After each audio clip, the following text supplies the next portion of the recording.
what a game, right? The revenge game, right when San Diego State made it to the Elite Eight. Obviously, a huge win against Alabama. It felt like all Aztecs fans were wanting Creighton. We wanted Creighton because we just felt like, hey, they beat Alabama, they can beat anyone. And the whole revenge game thing, like, they're not losing. This team is not going to lose to Creighton. And it was very close. I obviously wish it was not that close, but it was a very memorable ending, an ending that I think Aztecs fans will never forget. For any fans that want to be mad about the foul call when Trammell had the floater at the end there, I'm talking about opposing fans or just basketball fans in general. Uh, that's not what you should be getting mad at. I mean, get mad at Creighton. If you're rooting for Creighton, get mad at Creighton for going, what, 2 for 17 from 3? Get mad at that. Get mad at them not being able to get that rebound late when Mensa got the rebound, right? Get mad at whoever fouled Trammell there late. That was a foul. But what a finish. 57-56 was the final. San Diego State over Creighton. They trailed 33-28, at the half.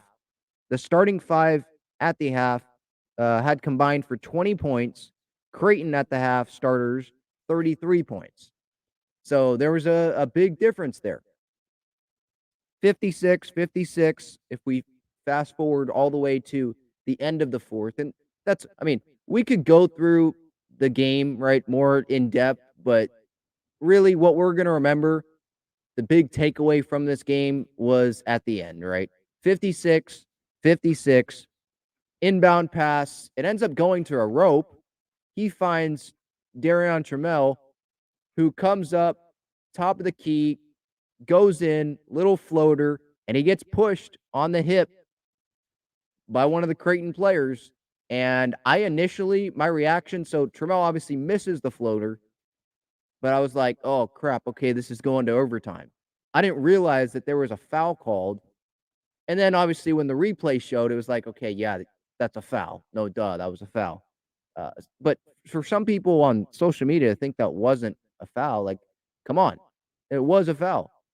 I know Trammell, maybe he definitely oversold it, like flop job a little bit there, but that was a foul. If you look, he pushed the hip, he pushed Trammell, tried to make sure he was down, which that alters the shot. It just does. That's a foul. So Trammell earned that. He earned it.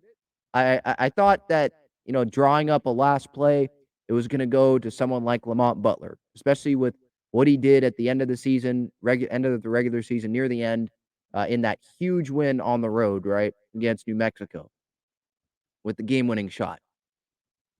I don't know if Dutch drew up the play for Lamont and it just didn't happen that way. But I know finding a rope was not probably what was drawn up there in that final play. But they had to get the ball in. They just had to. And Trammell, credit to him for getting open, a rope for finding him. And then getting to the free throw line, he misses the first, and that's where it's like, oh, crap. You get really worried there. I mean, I think it made for more of a memorable moment, though, to be honest, because he misses the free throw. And so it's like, all right, it comes down to this because he had 2 free throws. If he doesn't make the second, then the game's tied and it probably goes into overtime. And he makes it, and it's like, all right, we can breathe now.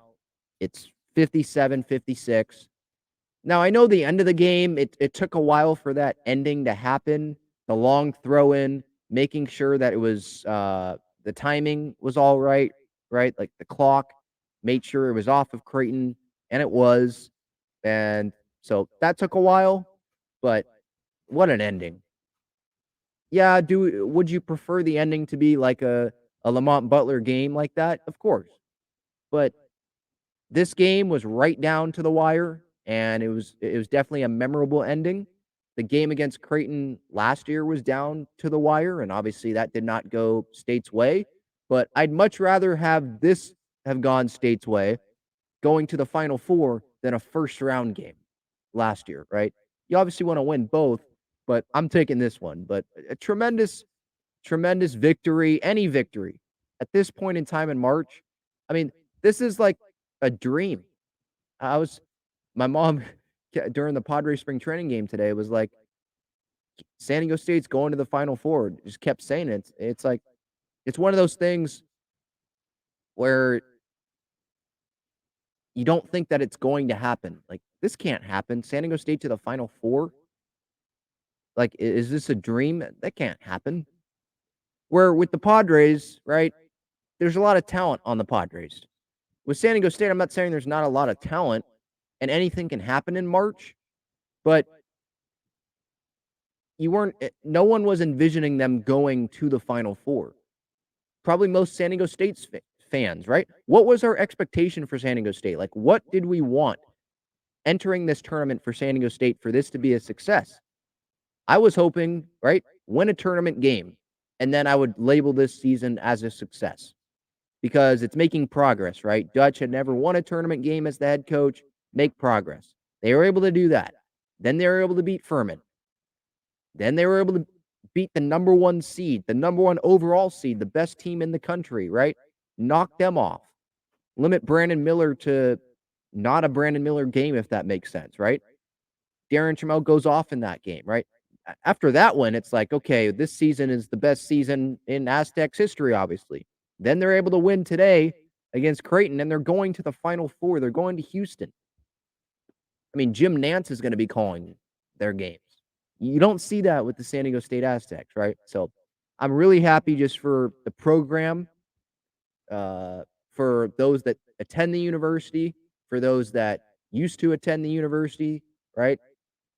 For the fans that have been waiting a long time, and for all the fans that probably didn't think this was a reality. The Final Four, San Diego State, like that doesn't make sense. But we're here, and Steve Fisher, he helped build this, right? Brian Dutcher and the rest of the coaching staff helped build this. And I'm talking about the coaching staff that was with Fisher, building this up. San Diego State was nothing, right? And then they started building and they started making tournament appearances and winning some tournament games. And then they were identified as, okay, this is a basketball school, right? And then they kept getting the recruits, right? Because it's known as a basketball school. And Dutch takes over and it keeps the same mentality, right? Defense. Defense is what wins, right? He has that written up on the whiteboard. At least the not the yeah, the Sweet 16 game, after that win over Alabama. That's what was written on the whiteboard. The same mentality, right? If you don't play defense, you're not coming to this school, right? And they've kept that. And so that's really cool to see, right? Mensa with rebounds and blocks in this tournament, right? A lot of guys with good blocks and all that. But keeping that same core, if that makes sense, like that same mentality, the same priorities throughout this program. And now, I mean, who doesn't want to come to San Diego State? Perfect time now.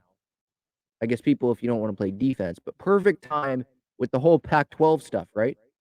Like, how can the Pac-12 say no to San Diego State now? And I know this is 1 year, and their big decision on San Diego State coming to the Pac-12 isn't going to be just on the basketball program, but come on, new stadium with the football, you have the basketball program, the women's program obviously doing well now, and they're ascending. The basketball program continuing to ascend and having a historic year.